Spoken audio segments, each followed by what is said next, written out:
Hey guys, welcome to another episode of Behind the Visual.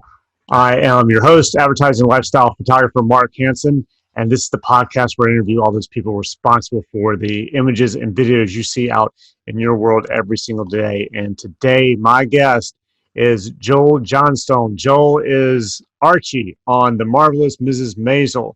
That's his character. That's one of the great characters he's played throughout his career. He was also on the Astronaut Wives Club. He was on the Newsroom, a bunch of different things. He's a really cool actor, cool guy. He's got some great stories, one of which he was at the SAG Awards, and Marvelous Mrs. Maisel won a SAG Award, and he got a statue for that, and he's walking off the stage and down a little hallway, the carpet, and a lot of paparazzi are going nuts and taking pictures, and he's got a statue and he's excited about it. And he holds it up in the air and he's pumping his fist and he's excited. And then he realizes they weren't taking his picture. They're taking a picture of the guy who's walking right past him at that moment. And listen to the podcast to find out who that guy was and what they said to each other afterwards when they both realized what had just happened right there. So he also talks about another time where he was waving at a certain celebrity who he thought was waving and making baby kissy faces at him just to find out they were not. So he'll tell you who they were actually making those faces and waving to, and he'll tell you who that celebrity was. So check that one out too. We talk a little bit about how he got started and became an actor, how he got onto the different TV shows when his career really picked up, and that was after working on the Newsroom. What it's like being at table reads with Jeff Daniels, and what a great prepared guy he is at the table reads, and what it's like working with Aaron Sorkin, and working with the kind of genius that Aaron Sorkin is. He also talks about Kevin Pollack and how he's just a great guy and funny. They talk about his podcast. We talk about his podcast. Meeting Tom Cruise. So he's got a whole podcast with him and Jeff Meacham from Blackish where they discuss meeting Tom Cruise or how they want to meet Tom Cruise, and they talk to people who have met Tom Cruise and what it's like meeting Tom Cruise. And then you can also check him out, Joel, out on Cameo and get him to do a little cameo for you guys.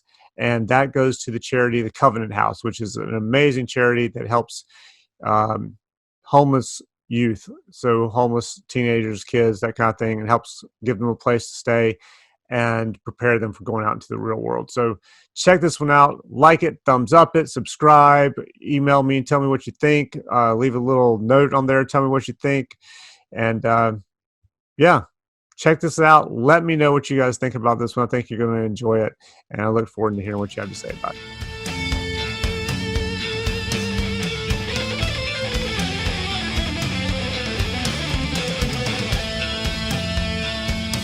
But yeah, well, thank you, dude. I really appreciate you being on here. Such a pleasure. Such a pleasure.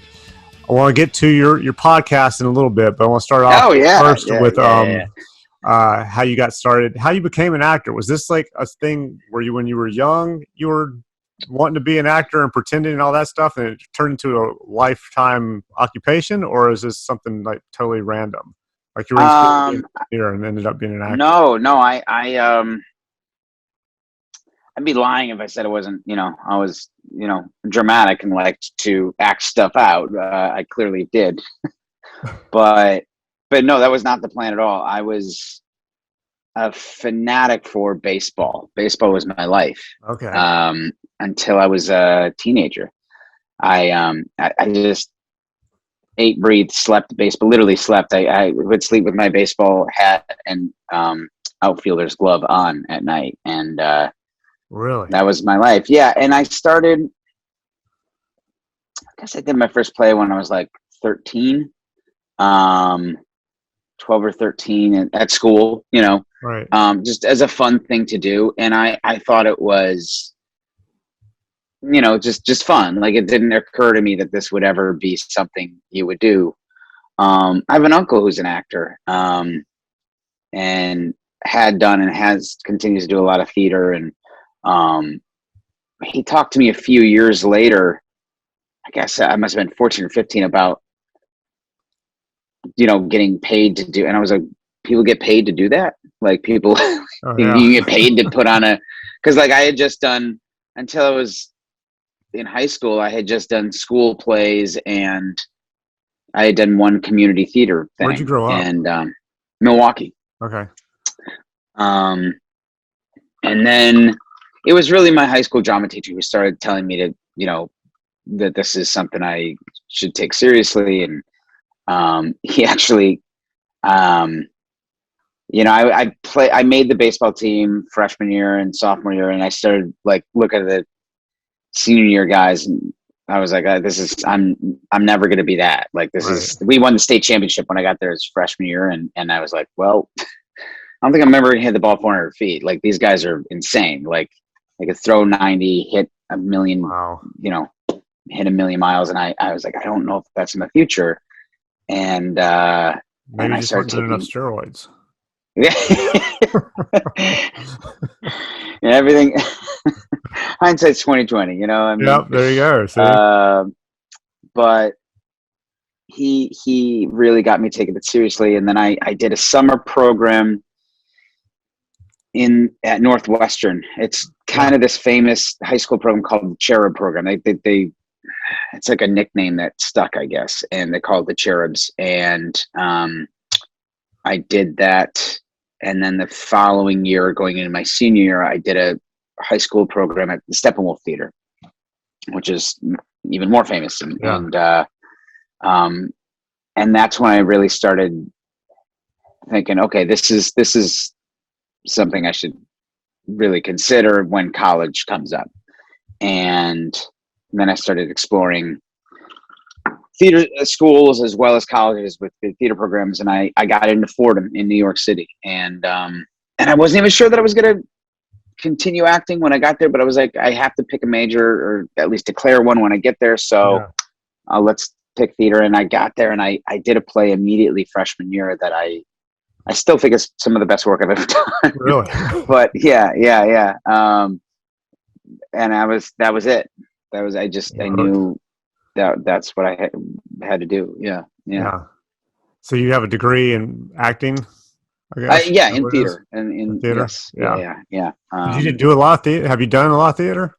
I counted, I think it's 44 plays that I've done in my life, including school plays and, plays at colleges. But yeah, that was what I did for, primarily when I graduated for 5 years here. I'm in New York right now.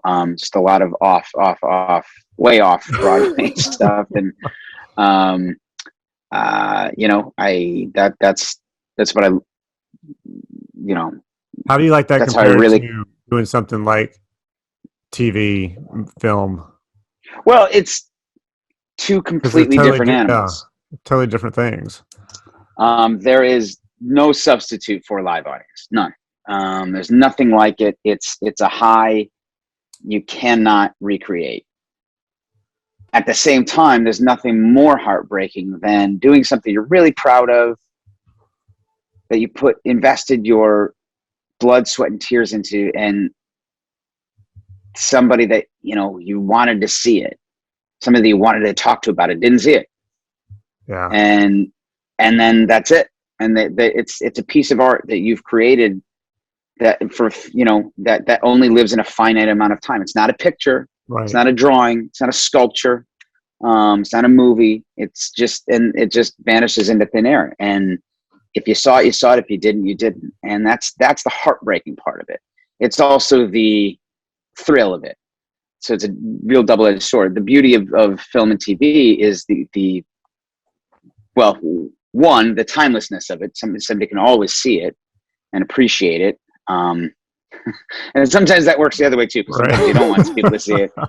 But the other thing is you have the opportunity of a second chance. If you fall on your ass in front of a live audience, that's it. Right. You gotta roll with it. Obviously with film and TV, you get a second take. And I do. I can't tell you which one I prefer, because I don't.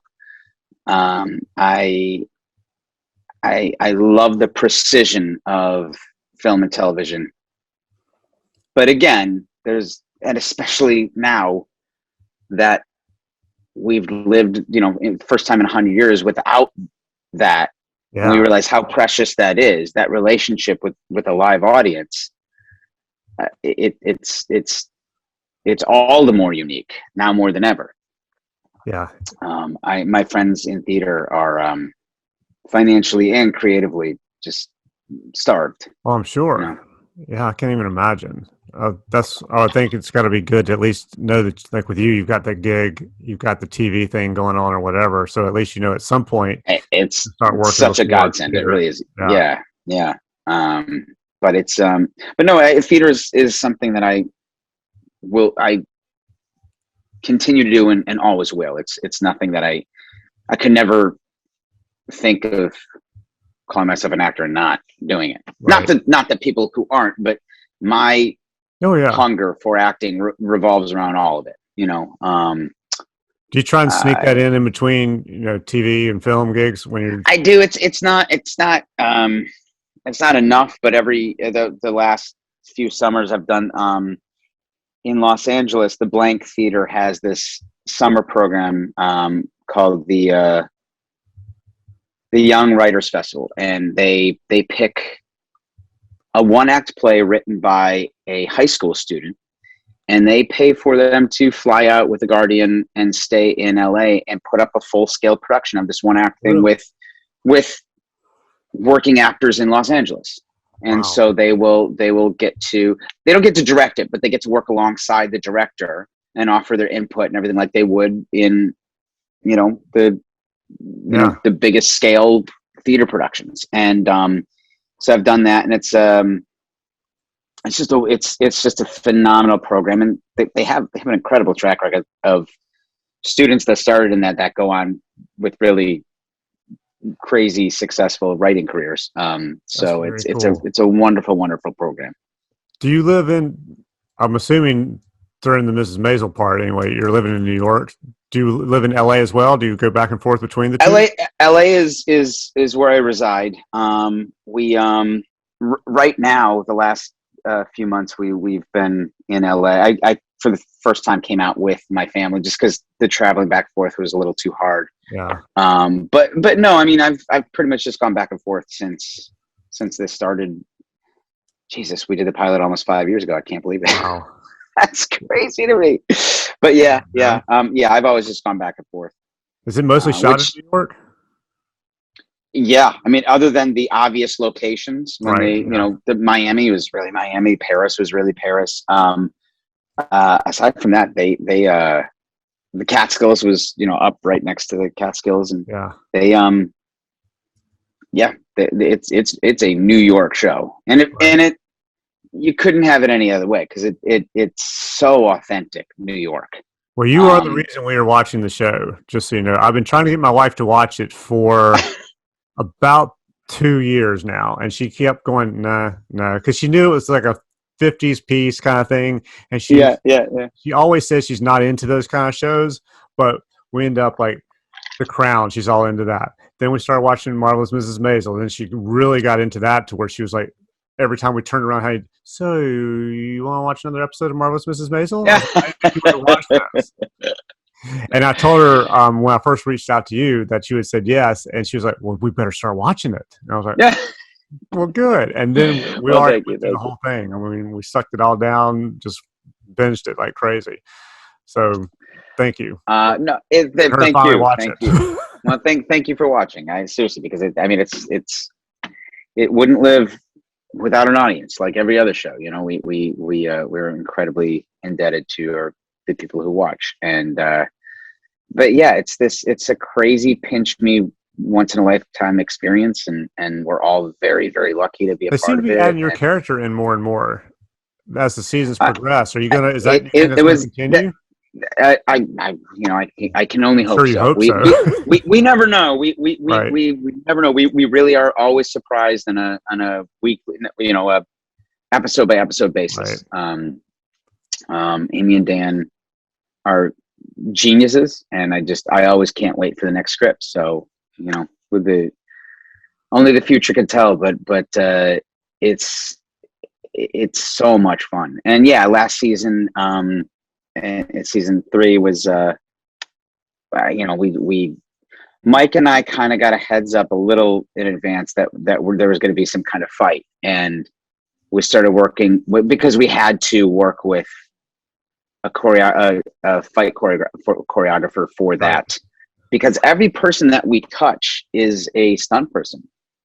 Oh wow. The waitresses, the bartender, the dancers, like every human being, that even that our elbow, they are methodically placed there as like a ricochet machine for us to bounce off of and everything. And I mean, that was, I did a time lapse video of that, we were rehearsing in this big, great, room at the studios. And, you know, I did a time lapse video of it, but every person there we have been rehearsing with for weeks. And it looks so quick and messy when you see it. It lasts like, 10, 15 seconds. But, we had real breakaway glasses and everything, and it had to be choreographed with that precision. And that's Amy and Dan's bread and butter, is precision. They are surgeons, and the show would not have everything that it has without that, because they really are masters of precision. Yeah, it's pretty cool. It's a great show. They know exactly what they want down to the finest detail. That's what I mean by surgeons, and they get it. And that's the script, amazing does it just say fight, magic of them. Does it just say fight in the script, or does it just say like fight? I want them to fight. They hit a table or they break a glass or whatever, or is that all choreographed later? No. I mean, it wasn't like, they pour into the next. I think it says something about them. They pour out into the club. God, I can't even remember. That's all right. But yeah, I mean, it's in my experience, usually in most of the scripts I read where it says fight, it's kind of glossed over, and then you see it and it's like right. I don't know what it looks like in a script for John Wick, but but yeah, usually it's just kind of like a blueprint, and then you map it out when you get there. But this, because it had so many moving pieces, we had to map out way in advance. And it was great. It was a lot of fun to work on that with Mike. And have you been in a lot of fight scenes and other stuff? I've not. I've been shot a few times. That's interesting, especially like when they yank you. Like I had a gunshot one time, and they yank you back with the thing, and they put the explosives in your chest, which shoot out the blood. And what was that for? That was a Western pilot that I filmed for Lifetime. That was a lot of fun. That sounds very cool. Yeah, and you didn't know if I was alive or dead after the pilot, so I had a chance to come back to. Oh, well, that's good. I was in rough shape. I took a gunshot to the stomach, but there's hope. Always. And then I've done a few fights, but not the Mike one was the longest. The Maisel one was the longest. Yeah, that was cool. I always thought that would be cool to be in a fight where it's choreographed and these guys are teaching you how to do like certain things. Oh, I love it. I love it. Oh God. Cool. And the men and women who do this for a living they're athletes, and they're professional. They're just so cool. They're professionally cool is I guess the dumb word that I'm looking for. But that's what they are, and they make us feel so uncool because, like, they can just go, do this and that, and they're really, they just look good when they're doing it, and then we try and do it, and we're just actors. We pretend like we know, but it takes us like 1,000 takes to actually look like them. And they're so good at it, and we're so not, and it takes us a lot of work to get there. Speaking of takes, what's the largest number of takes not necessarily that you've done, but that you've seen on set? A director just go, do it again, do it again, do it again. I mean, I've had friends tell me that they, 30, 40, sometimes 50 takes. Yeah. Yeah. That's That's a That's lot. never been my experience with any show. I've never come close to doing something that many times, but Yeah. you know, What was it? Heard Kubrick on well, he was that he was psycho. the on tape. far end of the exception to, Yeah. do it 3 times and move on rule. He would spend days doing one, We're saying on The Shining. one setup. What was her name on The Shining? The actress. Shelley Duvall. Yes, that he had her do it like 115 times or something until she actually was. But that crying wasn't on set. unusual. Sidney Pollack, the late great Sidney Pollack, said one of his last interviews, late night interviews before he passed. He was on I think it was Letterman show, and he said that he came into Eyes Wide Shut, and he had heard, and because he's a director, he felt like he tells it so great. I went and saw it. I love Sidney Pollack movies. Tootsie, I still think is the greatest comedy ever made. He said he got there and he was like, I'm a director, so I felt comfortable, like I could get into his head, know where he was at, and I had heard he does stuff excessively, an excessive amount of takes. So I was aware of that. And the first scene was me greeting Tom Cruise at the door, welcoming him to the party. 3 takes, and we were moving on. The next setup took 3.5 days. It was like 3 lines, 3.5 days. Wow. But he said after 3 takes, he was like, I got it. Yeah. And then the next one, he was like, I saw exactly what everybody was talking about. But yeah, that movie went like something. I think it was like a year and a half over schedule. Just really. Yeah. I mean that movie is. One of the themes is obsession, and so I guess for an obsessive filmmaker, you could tell like that was something. 100 take a shot kind of film. Yeah, it was very interesting for sure. God. Yeah. Damn, that movie gets. I'll tell you something. That movie gets better and better every time you watch it. And I liked it in the theater. It wasn't my favorite Kubrick movie, but it's climbing the charts in my head every time I watch it. Every time I watch it again. I've watched it maybe twice.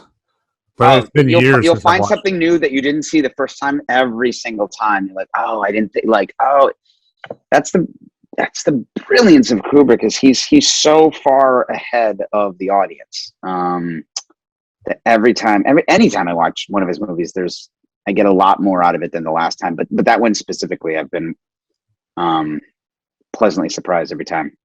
We'll have to go back and watch it again then. Yeah, because it's been a while. Yeah. Do you remember? I obviously watched it recently because we're on the Tom Cruise kick right now. So. Yes. I tell you what, let's go ahead and talk about that real quick since you mentioned it. How did you come up with that? You guys come up with that whole scenario for a podcast? Jeff and I have always geeked out over Tom Cruise. How long have y'all known each other? 99. We met in the summer of 99. Yeah. In Oxford, England. And y'all work together, or did you just know each other? We've been in the same acting class since 2010. Okay. And so we've worked 1,000 scenes together in acting class, but no, professionally, no, we've never been. So this is the first time we've been paid to actually speak words to each other, but it's it's not scripted. So no, we've never been paid to act with each other. And I don't know that anyone's going to want that, but no. He and I are just goofs around each other, and we make each other laugh like few people can make me laugh. And but Tom Cruise is somebody we've just always geeked out over, and we love his commitment and his intensity and just the crazy show that's always around his orbit whenever he opens a premiere or he does an interview or especially does these stunts that are now like larger stories than the movie themselves. People now go see a movie because they're like, I got to see the stunt that I saw on TMZ 1,000 times and watched on YouTube and this, and then the story behind the stunt and the filmmaking of that stunt. Like, Yeah, he's 50 something years old too. And now he's approaching 60 and, doing stuff that 30-year-olds don't try. And it's just bananas. I said it in one of the episodes, but I meant it. And I agree with it. Simon Pegg said, because they were asking him, like, why does he jump out of a plane doing a halo jump 112 times or whatever it was? And he was like, because you go see it because it's authentic. Yeah. Because anything and everything can be green screen now and is. Yep. And you go see him do it because it's the real thing. You go see him jump off of a roof because he actually broke his leg doing that. And because it was a real roof. It wasn't a set built in Burbank. It was like he actually went and did that on a roof and broke his leg and shut production out for 6 months. Right. And there is, when it comes to the action portion of those movies, there has an authenticity that no other movie has. Yeah. Yeah. It's unbelievable to watch, because that is one of the reasons I watch them, is because I want to see. I can't believe he's you gotta see it. You gotta see the show. You gotta see the show. And it is so funny because that's not who the actor he was. That's not the actor he was in his 20s and 30s. Right. He was, he did more nitty gritty dramas in his 20s than he does in his late 50s. Yeah. And I hope, and I do think that he will go back, because I think he's one of the most underappreciated actors around. I mean, and he can do both. He can do comedy as well as he can do have you seen Night and Day? I've seen part of it. I've not seen that's all a of it. That's a sleeper Tom Cruise movie. He's almost playing a self-parody of this action star that he's become. I think it was on one day, and I caught the last 40 minutes of it or something. Man, does that movie deliver? Like seriously, go back and watch it again. It's so funny, and he's so funny in it. And like what he does in Tropic Thunder. There's nothing funnier than that. He's so fucking funny. Yeah. Can I swear on this? Is it okay? All right. So fucking funny. Yes. And and I also said this, and I think his most underappreciated performance he's given is Rain Man. Right? What he did in Rain Man it doesn't get better than that. And I hope that, I think he's our generation's Paul Newman. I think at some point he has to get back to doing that kind of stuff, because you can't keep doing these stunts into your 70s. I mean, he may be able to pull it off for another. No, and I've read things suggesting that he knows that, and that's why he's doing it now. And I hope that he will have his verdict moment, or his color of money moment. I'm likening him to Paul Newman, because I think that is I'm hopeful that is the trajectory of his career, where he gets to those life-defining roles more in his twilight years. But he does feel like he'll live to 150, so maybe it's not twilight years at all. He's doing stuff that, I mean, I'm 51, and I'm just like, there's no way. My shoulder hurts, my knees hurt, and just the energy he has to keep that all up. And I've only heard good things about him from people who have been on set with him. I've never heard anybody who's been on set with him. That's the thing. That's why we did this show. Because we knew enough people who had worked with him, and there wasn't a single story that was like, he's kind of a dick, or he's kind of reserved and didn't kept to himself, didn't really talk. No, everyone was like, he is the most giving, incredible, vivacious person you've ever seen on a set. And these stories are, Sarah Wright also she was on one of the most recent podcasts. We interviewed her, I think, like a month ago, and she said, he invites the crew to do these morning challenges into his like homemade gym around his trailers to like 6 a.m. in the morning. I'm like, I'm like, you have to cattle prod me out of bed at 6 a.m. in the morning. Like, let alone like lead workout challenges with the crew at 6. Like, that's crazy at 55 years old, or how that's Jesus. I could, I wish I had that energy. But it takes like 5 espressos for me to get to that point. I think you're just born with that. That's one of those things where it's just got to be in you. I don't know, or Yeah. or you're Well, doing some kind of great drug that I haven't heard about yet. Yeah. And he also, and it also is an examination of this celebrity phenomenon that we think is, we grew up with these blockbuster movie stars, $20 million each a film, that would open these huge budget movies and, multiple countries and everything like that. And I just think with the way the industry has changed, that the likelihood somebody will be able to do that again for 4 decades straight is slim to none. And that we've seen the last great, as we know it, international superstar with this kind of longevity. Yeah, I see that. And I don't mean we've, there's not going to be, phenomenal another. But I mean, to take it as from brilliant actor that works their whole life. Yeah. But because it's one thing to be a brilliant or respected actor across your whole lifetime, and another thing to sell out movies internationally for 4 decades straight. That's a whole different business. And I don't see somebody else doing that. The industry's changed too much. And even if it hadn't, nobody has done that like him for almost 40 years now. Yeah. I mean, when was Top Gun was 86? So yeah, we're at 35 years now. And he's got the next like 3 summers lined up. He's got Top Gun 2 this summer, Mission Impossible 7 next, and then Mission Impossible 8 2023. So, he's going to close out 40 years. Risky Business wasn't bad either. No, it wasn't. No, but I'm on that same, it wasn't on the same level as Top Gun. The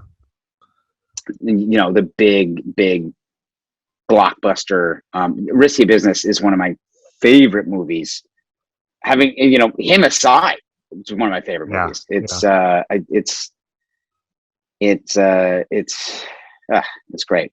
Who came up with the make this into a podcast? Whose idea was that? That was Jeff. Yeah. All credit to Jeff. Jeff and I, we geeked out about it, and we have a scripted show in the back of our head about the two of us being Tom Cruise fanatics, somewhere in our head. But he said, let's start with the actual live interviews. Let's do that as a podcast. And we did it serendipitously a month before the pandemic. This is December of 2019, like late December. And our producer, Alec, started shopping around, things, we start hearing about everything in January and then February. And we just did it as, like, for me, I was like, this is fun. Like, this would be fun, whatever. And little did I know that our producer, Alec and Doug, were shopping it around as the pandemic was shutting stuff down and giving us an opportunity to do something remotely that we could put our time and energy into.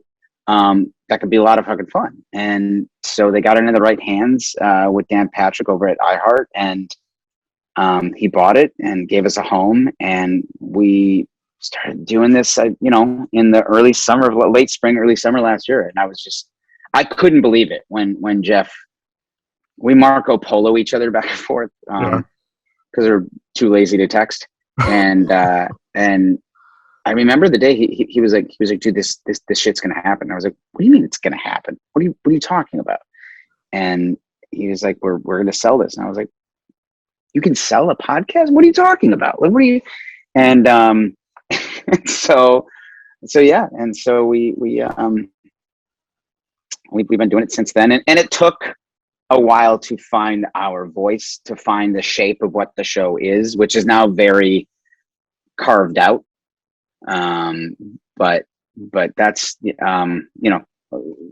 all credit due to Alec on that. He's really, he edits all the shows, and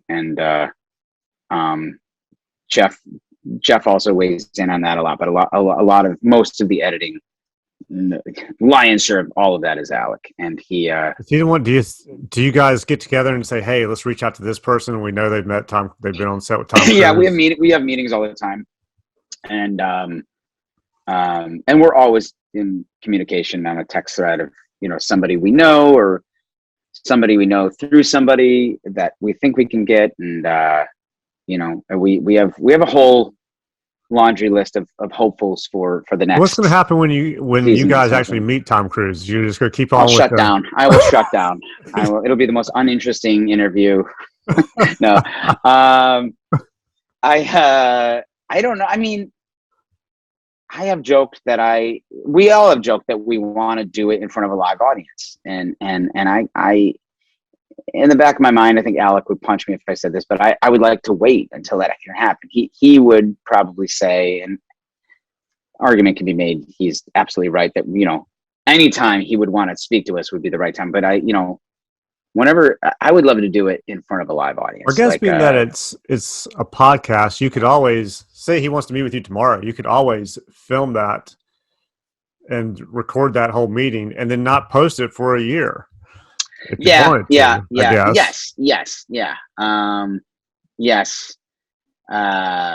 then again, it might feel a little weird after that talking about it. There is something. Well, no, but there is something to meeting all these people who he's worked with, and then getting to talk to, like, the excitement of, we talked to Kevin Pollack, who said this, and we talked to Sarah Reitels, who said that, right. And the excitement that will come out of those conversations. And I would like to have podcast end when you guys meet him. Is that like the final podcast ever, or does it keep going after that? This is the debate. I say yes. He and Jeff rightly say, it could always live. It can always live on after that. I don't know, but Jeff and I'm just I'm gonna keep throwing this out. His next movie is in space, and we want to interview him in space. Okay. We're going to go to the International Space Station. We want to be flown there to interview Tom Cruise. That sounds totally legit. Totally doable. Full stop. Yeah. Anything's possible. Cheap too. It shouldn't cost much money to do that. That's right. Yeah. No. Quick GoFundMe. We need $500. There you go. That's it. Yeah. You probably get on one of those SpaceX just launches. To pay for the gas. Yeah. We're just going to hitch a ride on SpaceX. Maybe that's what you do. You work out a deal where you can promote SpaceX at the same time you get sent up there. Yeah. And you get sent up there for free. Yeah. Once they deem we're mentally crazy, I think they'd be like, "Hey, these guys can't fly. They completely unfit for air travel, space travel." Well, I hope I hope for your sake you meet them soon, but I hope for the podcast's sake it just you don't meet them for a while. Yeah, I mean, I trust that it'll happen at the right time. You know what I'm saying? It'll one way or the other, it'll be great, and I can only hope that we have that opportunity. I'm assuming he's heard about it by this point. Somebody had to. He has. Well, Kevin told us on the air that he texted him. That's right. I saw. Yeah, he texted him and told him about it. Yeah. He actually Kevin texted me before we did that. And told me, and Jeff and I had a full freak out session. I immediately called Jeff and. Really, we figured that would happen. It was inevitable that his orbit would find out about it eventually, but it was very quick, that from our launch day to that happening. And well, Kevin should have worked that out so he could just mysteriously, magically appear while you are talking, and just be on the line. Yeah. No, that was really exciting. Very sweet of Kevin to have done that. I love Kevin. He is the most entertaining human being you'll ever meet. He's everything you've seen him be. He is a master storyteller. Cool. Yeah. I mean, I've only seen a couple of interviews with him, and I've seen him on different movies and shows. But he seems like I've always liked the characters he plays. I've liked the interviews I've seen with him. He seems like a great guy. Yeah, he's as sharp and witty as they come, and I defy anybody to spend a minute with him without busting out, because he is as funny as it gets, man. He really is. That's good. And and a shark of a poker player from everything that I've seen Oh, really?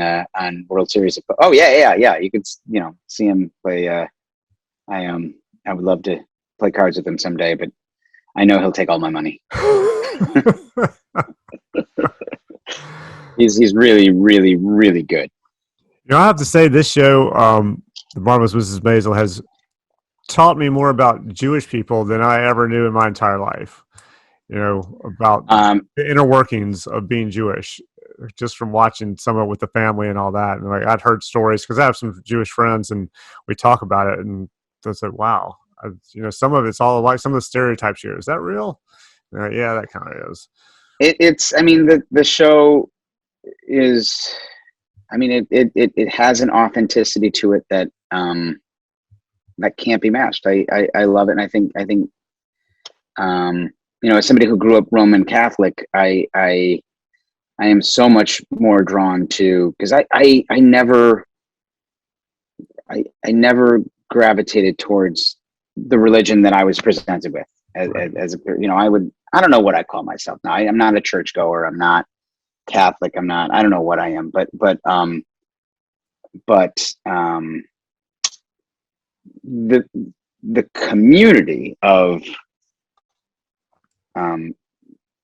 the religion in the show makes it so much more appealing than the religion I was given growing up. Right. It really does. And we grew up with a family that would do Passover every year and invited us over. So I have been to every year growing up a Passover. I know the tiniest bit about that. But it's been eye-opening to me as somebody who also didn't grow up in that faith in a lot of ways. It's been a learning experience for me as well. Yeah, it's been amazing. So tell me, when you first started acting, the first role you got and you thought, this is it, this is a huge role for me. I know I'm going to make it from this point forward. I'm not going to have to wait tables and act at the same time. I'm going to be able to make a living doing that. Oh, I mean, I and I'll tell you this from me and most of my friends that have continued to work and still do continue to work. There's always that voice in the back of our head that's like, I'm going to be bartending next week. Like that never goes away. That's because you spend so long not getting anywhere and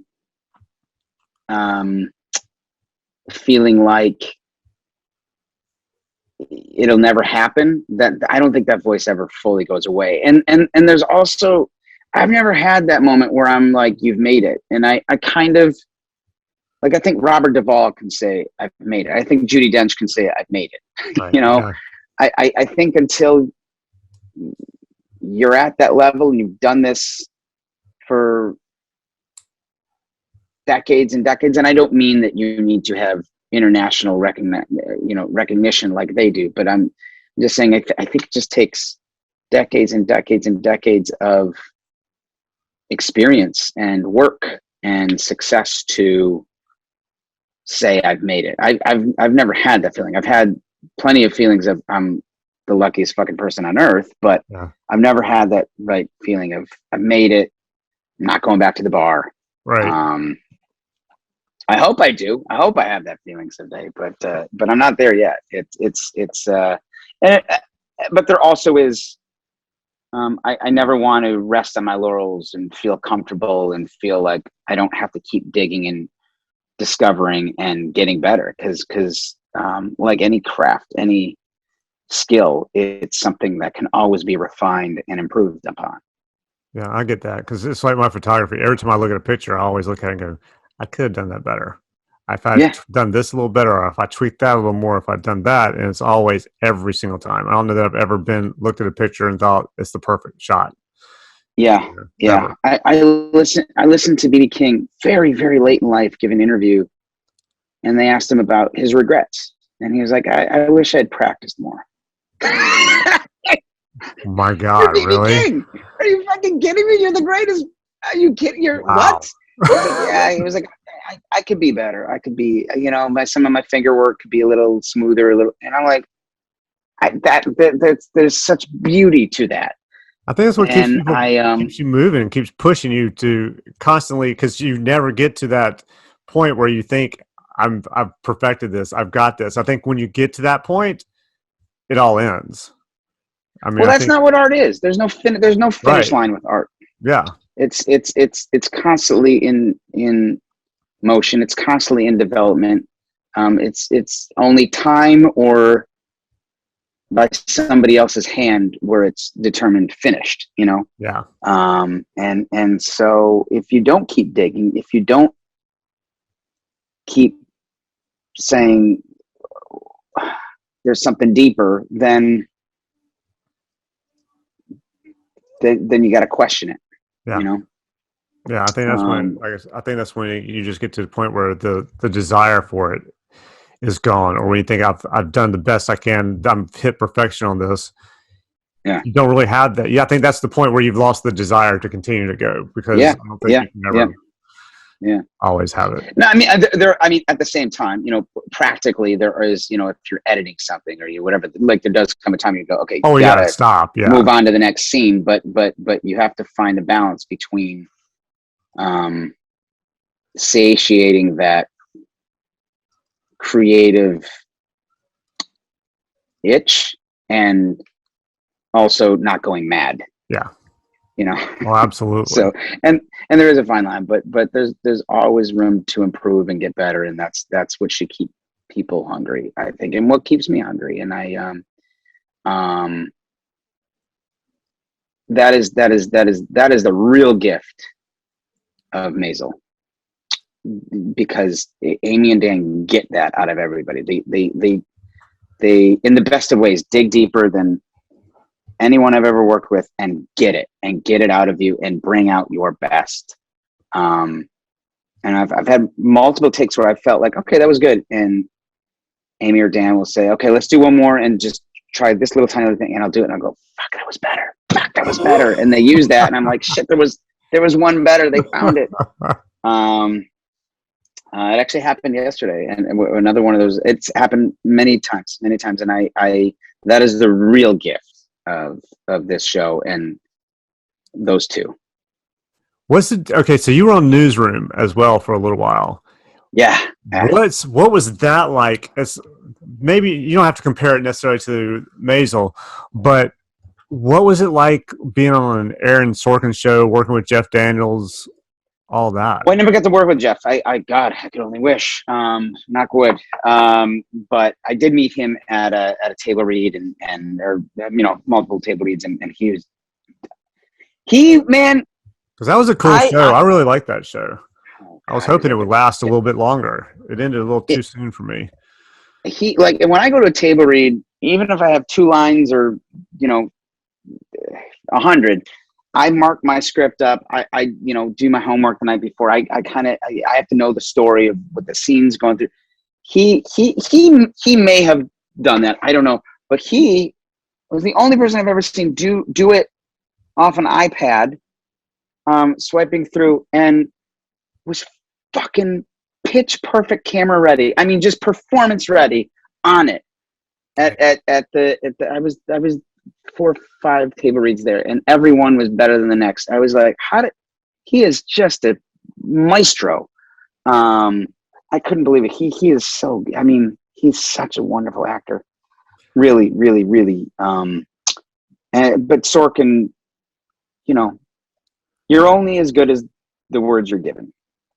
And sky's the limit with. Do they tell you when you do writers like an Aaron Sorkin, Amy and Dan and Aaron and what's that? When you do an Aaron Sorkin deal project, do they tell you have to talk as fast as you can? Because it seems like in all his stuff, everybody's like I don't even know if it's really talking fast as much as it is the energy going between back and forth between actors. It's just like boom, boom, boom, nobody boom, ever boom, says boom, boom, boom. No. It's just it's implied that you know it. Right. And it's also they've seen it in the audition, whether or not but it's not about. And I have this conversation all the time with folks that it's not about talking fast. It's about thinking fast, thinking faster than a normal person does, because there actually are people that talk that fast. And there's certainly times in my life where I'm caffeinated enough or, impassioned enough to talk that fast. And it's when everything, I'm firing on all cylinders, and that's the frequency he's operating on when he writes that. And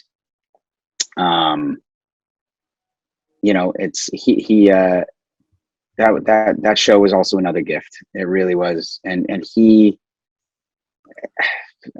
was so much fun to work with. He was the showrunner, so he was around quite a bit when I was there. And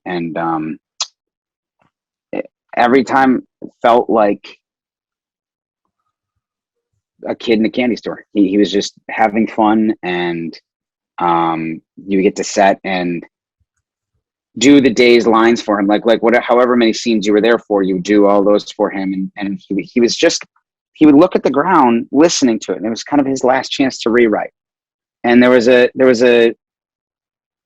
enjoyment out of it that he got that was contagious. And he every time he was there, it made the set better.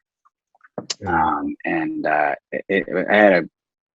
was like my first big job in Los Angeles, and kind of got the ball rolling for me, because it was a desert before then. I had been there for years, and I booked that job and another recurring job on a small show that didn't get enough eyeballs, but was just as great, called Getting On. I booked those two jobs within 48 hours of each other. Really? And so I, just gone through like 4 or 5 years of very, very little work in Los Angeles, and really thinking about moving back to New York, and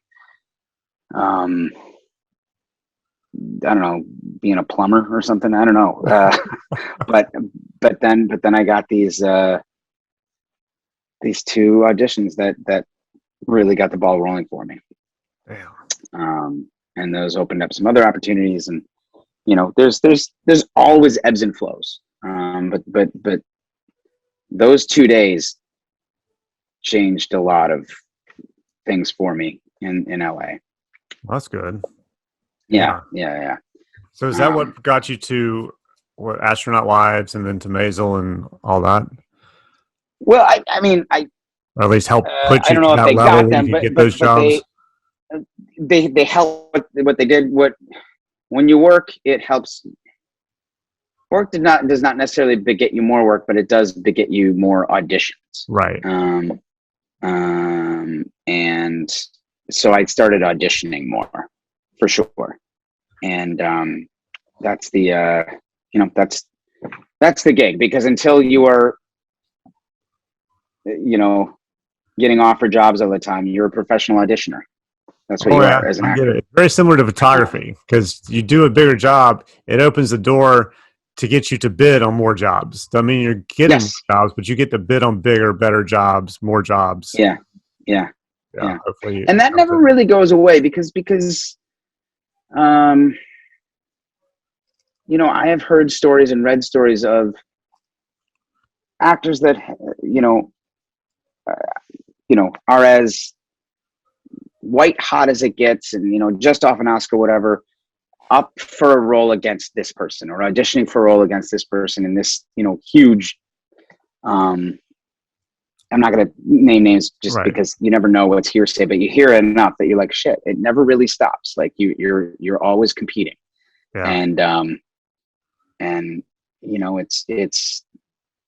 it's heaven on earth when you win, and it's just eternal misery when you don't. Yeah.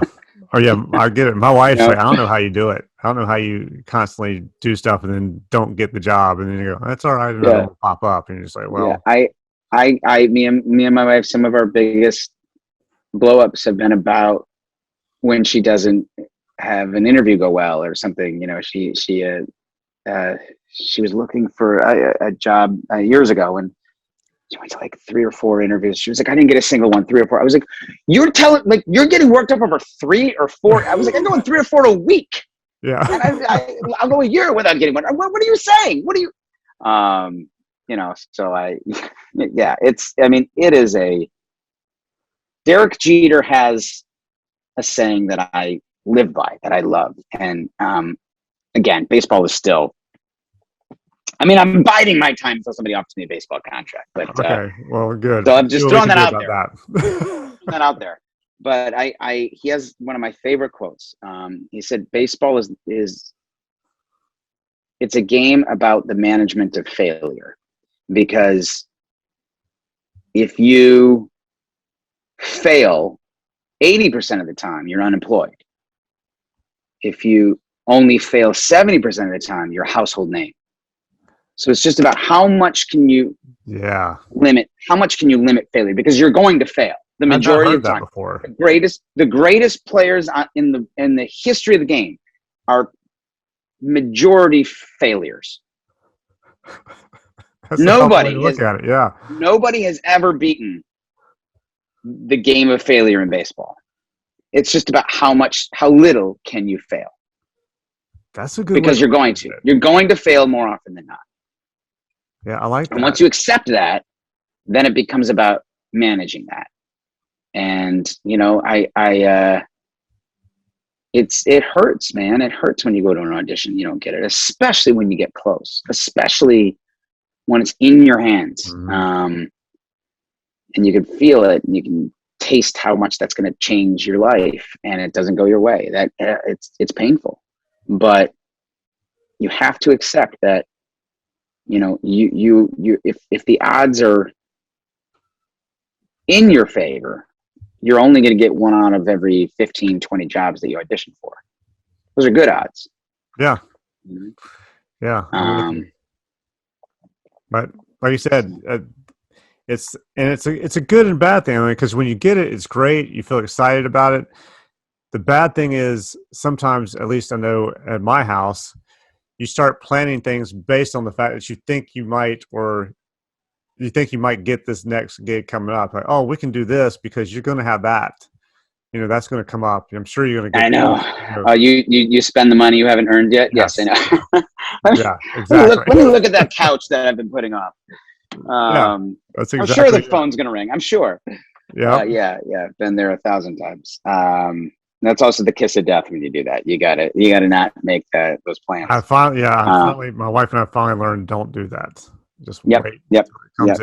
Yeah. Somehow the universe knows you're doing that and goes, nope, I'm taking this one back. Yeah. Yeah. Oh my God. I saw a thing online. Do you read for Audible? Do you do audiobooks? I haven't. Oh God, I haven't done that in 10 years. I did for like 2 years.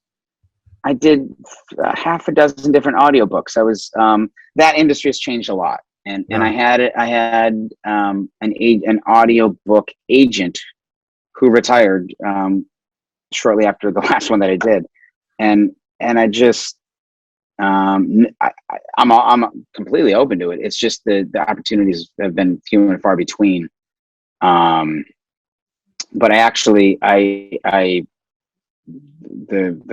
my claim to fame in that arena is 13 Reasons Why, which has gone on to be I was the voice of I narrated that, the male portion of that, because it's also told from the female portion, the girl who commits suicide. I obviously did not voice that. Although it would be impressive if I would did. Be extremely impressive.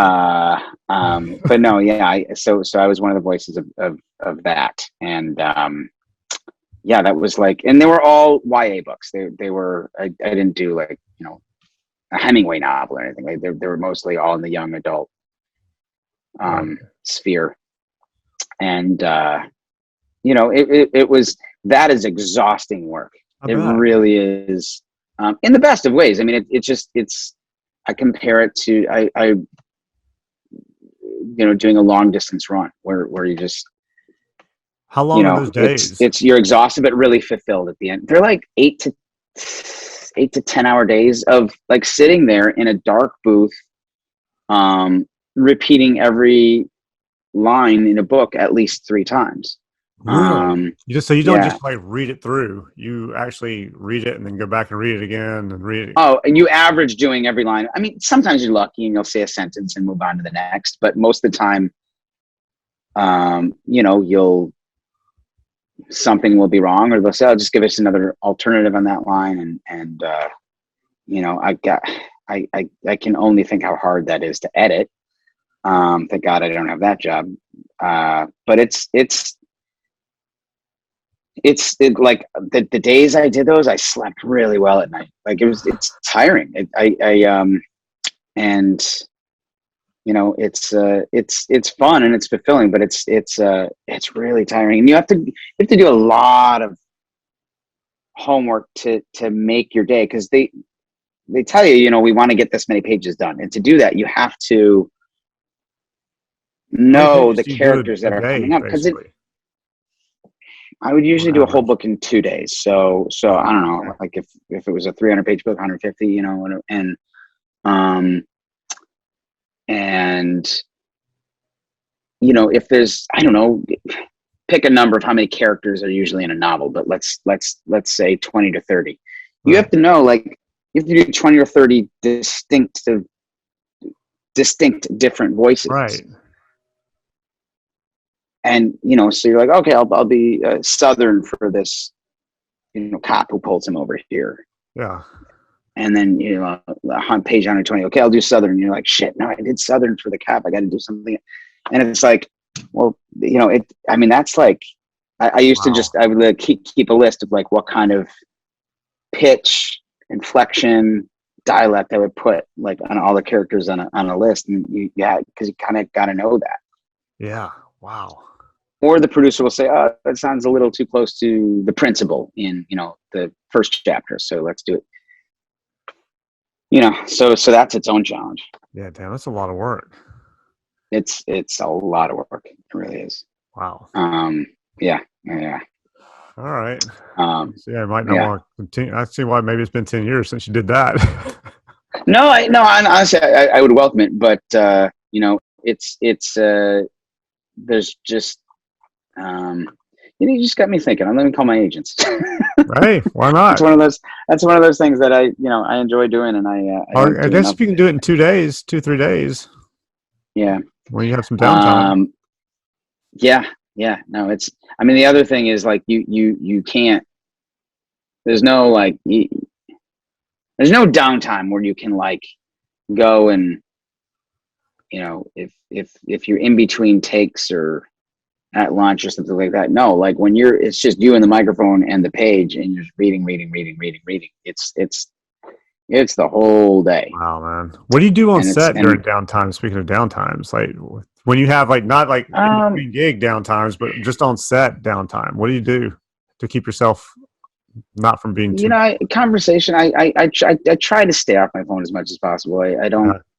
Um, but I really I don't know. I'm always fascinated with people, and I love being around people. That's another thing that just made this year unbearable. I have plenty of introverted friends that you know I don't think were as uh, as impacted emotionally as the extroverts that I know, and that I Oh fall yeah, into that category. yeah. I need to be around people. I don't know an actor really who doesn't. They'd be lying if they said they didn't need to be around people. That's our job, and um, I just enjoy conversation and catching up with people and hearing about their experiences and lives, um, and most actors that I work with are just incredibly entertaining people. So I like hearing their stories and points of view, and you know, so I just enjoy that, and I try and make as much conversation as possible. Well, that's good. You don't just go Yeah. slink off and stare at your phone for an hour or two, No, being no, no, bored. no, because that's I can do that anywhere, any day. Yeah. It's like it's a gift to be on set, and it's fun, and it really, like, every time I walk in onto a set, it I still get excited. It's just, there's something about like the sawdust in the air and a freshly built set, and the lights and the crew buzzing around. And like, I fucking love it, man. I really do. It's the circus, and you get to go play for a day, and every day you're there, and man, is it fun. It really is. When you head back to the set of Maisel? They keep me updated on daily, weekly basis. So I don't really know. They're asking us to keep everything super right hush hush this season. So I would that makes sense. love to be able to share more details, but I can't really. Right. I'm not working today. I know that. Right. Okay. Well, that's good. But no, it's man, it's so much fun. It really is. I love it.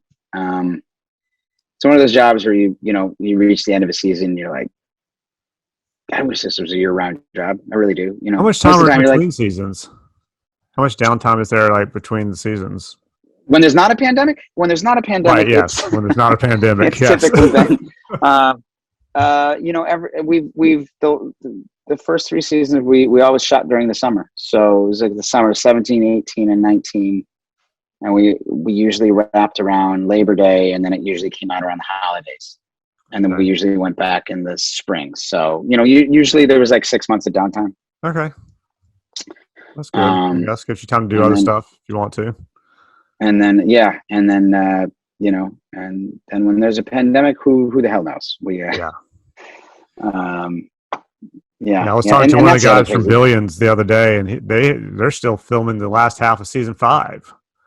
So that stopped back in March of 2019. So I have friends that filmed I have friends that filmed half a pilot, in late February last year, and then went back 9 months later to film the other half of the pilot. It's bananas, man. It's also just crazy being in this world that you're so accustomed to, and the apple cart is completely turned over, and you go there, and first thing you do is get a stick shoved up your nose, and it's like it's weird. Is that going to change with people getting the vaccine? I hope so. So if you get the vaccine, like we don't have to shove it up your nose anymore. I can only hope. That's why I did it. I got my vaccine somewhere. I don't want to go on set where I gotta have it shoved up my nose to be tested again. Nobody. I just football season just ended. I was wondering, like, are these guys? They got tested daily, man. In Aaron Rodgers' MVP speech, he said, 180 straight days of getting sticks shoved up his nose. You hear they're adding a 17th game to the season. I don't like that. I don't like it. I don't. That game's a grind enough as it is. That's just. That's just. Part of me used to wish that it was like a year-round thing, and I started thinking about it. I was like, just for me personally. But then I started thinking, then it would just be like, whatever, football's on again. I don't care. Yeah, but then it's 17 games, and put those guys. Preseason plus another extra game, and you just beat the hell out of them. Look, I love football. I'm not on the football wagon. I'm not. I love it too much that I think that they have mitigated enough of the brutality of the game to make it still enjoyable to watch. I know that's arguable. I'm happy to have that argument with anybody anytime. But, I just think adding any more games is more opportunity for, if not a violent injury, an injury that sidelines your favorite player from the playoffs, and it's like, why? Like this system has worked, and also it's going to set the record books back again. And it's like, how are we going to compare this generation to that generation? And it's just like, there's no obvious reason for it other than greed, it's not, they're not paying the players anymore. Right. Like their contracts stay the same. Why? Yeah. Why should they negotiate that part in there? If we're playing an extra game, you got to pay us more. They're not. Yeah. No. It'll going forward they will, but I'm sure everybody who's got a contract already, they're not getting paid anymore. Nah. I don't like it. I don't like it.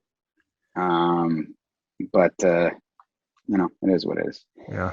So tell me about Cameo. Who's your team? The Panthers? Yeah. Yeah, The Panthers. Panthers. Yeah, Yeah, yeah, yeah, yeah, yeah. yeah. You all Green Bay all the way still? I live and die with the Green Bay Packers, man. Yeah. I always will. It was just embedded in my, Oh yeah, absolutely. fabric of my growing up, and it will never go away ever. I fly a Green Bay Packers flag out in front of my house during the season. So Oh yeah, all right. yeah. It's funny, and I I was respect saying, it. I and don't you're in like it, but I LA. respect it. One of my neighbors, I put mine up, and one of my neighbors put his Chicago Bears one up, like four houses down. And I was like, I don't like it, but I respect it. Right. I do. And I never noticed it until like a week after I put mine up, and I was like, okay, all right, I got it. Yeah, he saw that and was like, okay. Yeah. Shots fired. Got Yep. it. Are you still doing Cameo? I am. I kind of forgot that I was.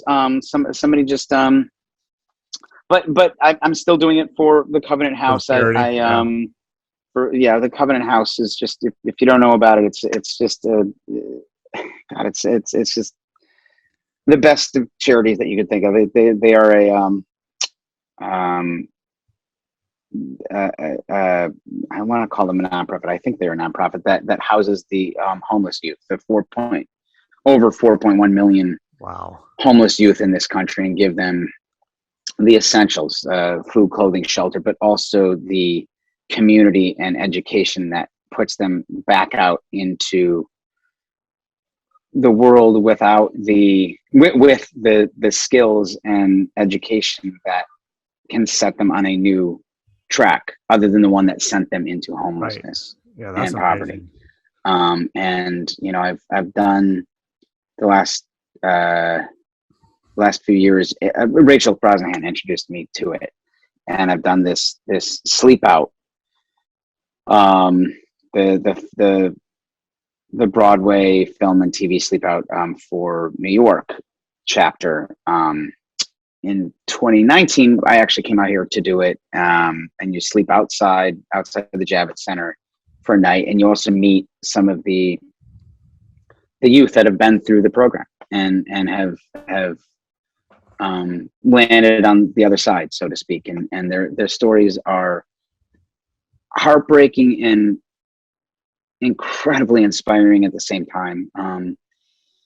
And anybody who has the means, I highly encourage them and beg them to donate to the Covenant House, because your money could not go to a better cause. Really, it couldn't. And it's unthinkable that there are homeless anywhere in this country that's supposed to be the richest country in the world, but especially our youth. 4 million homeless kids every single night in this country, that go to bed without that go to sleep without a bed, without food, without parents usually. And I beg people to investigate and read up on it, and to give as much of their time and money as they can, because it really is great. And so yeah, that's what I'm doing with it. Anybody that hits me up, I'll send them back a video, and my share of the proceeds go to the Covenant House. Oh, that's very cool. Yeah, well, hopefully more people start doing it, and give the Covenant House some more cash. So. All right, man. We're a little over an hour, so I'm going to hit you with the last question, and I'll let you go. All right. What do we got? What's the most interesting or strangest thing that's happened to you in this business since you started acting? Strangest thing that's happened. Oh man. Do we have another hour? Hey, as many stories as you want to give, man. Those are always fun. Oh God. The amazing part is when people go, I really don't know. And then they just rattle off like 3 or 4 stories. You go, how the hell did you not know when you had those sitting there? Yeah. You know what's funny? I have a friend who, like, we were like, what's the most traumatic thing that happened to you? And she was like, nothing really, and like for like 5 minutes, she was like, she was like, well, like I was on a safari trip with my parents in South Africa when I was 9, and I got attacked by a lion. But I was 9, and we were like, you got attacked by a lion? Like in the open? She was like, yeah. And like, we were like, tell us that story. Yeah. So I don't have anything like that, but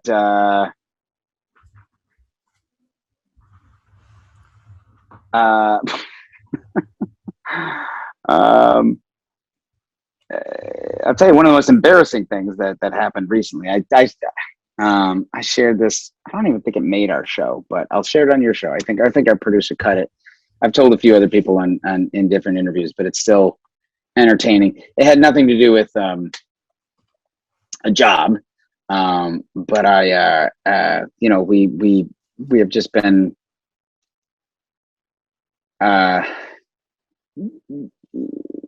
just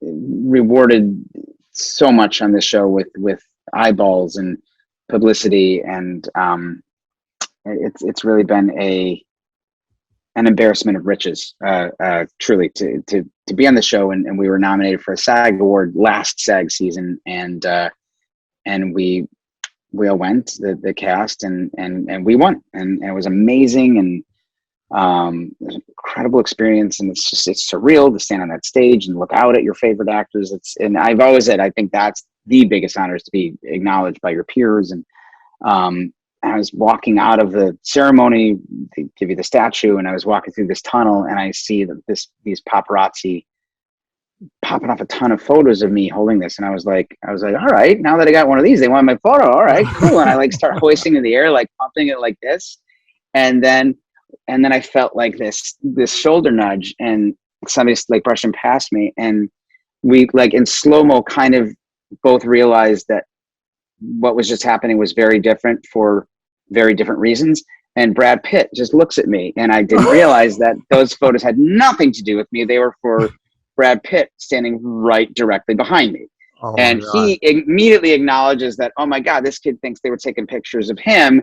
And I immediately am mortified, going, oh my God, I thought those pictures were taken of me. And he completely identifies the situation. He goes, dude, man, I am so sorry. And I was like, no, man, I'm sorry. And we both just started laughing. And he was just could not have been cooler about it. And I walked over to a table just mortified, but also laughing. And I tell some people, and somebody was like, you got to go ask the photographer for those pictures. Go give him some money, give him your email. And I was like, no, I never want to see those photos ever. And I wake up at 6 a.m. still a little hungover. And I was just checking whatever. And my manager had woke out of her. She was like, check your email. And I see it. And these photos are immediately on all the, the wire image and Getty and all that shit. And these, both shots, of me, standing there like an idiot.